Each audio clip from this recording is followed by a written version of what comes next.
ആഗോള അയ്യപ്പ സംഗമത്തിന്റെ പേരിൽ മുഖ്യമന്ത്രി പിണറായി വിജയൻ ജനങ്ങളെ കബളിപ്പിക്കുകയാണെന്ന് ബി.ജെ.പി നേതാവ് വി മുരളീധരൻ. ശബരിമല തീർത്ഥാടകരുടെ വികാരം വ്രണപ്പെടുത്തിയ വ്യക്തിയാണ് പിണറായി വിജയൻ, അദ്ദേഹം പറഞ്ഞു.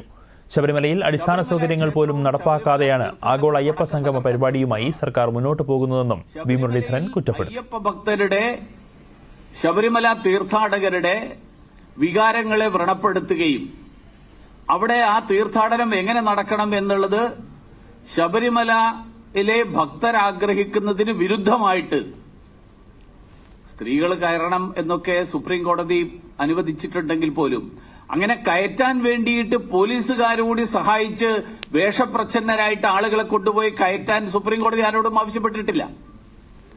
അങ്ങനെ അടക്കം ഉള്ള ചില തന്ത്രങ്ങൾ, ആ തന്ത്രങ്ങളടക്കം ഉപയോഗിച്ചത് അതൊരു ഭരണാധികാരി സുപ്രീം കോടതിയുടെ വിധിയോട് കാണിക്കുന്ന ബഹുമാനം എന്നുള്ളതിനപ്പുറത്ത് ശബരിമലയോടുള്ള അസഹിഷ്ണുതയും ശബരിമല ഭക്തരോടുള്ള അങ്ങേയറ്റത്തെ അവഹേളനവും, ആ അവഹേളനമായി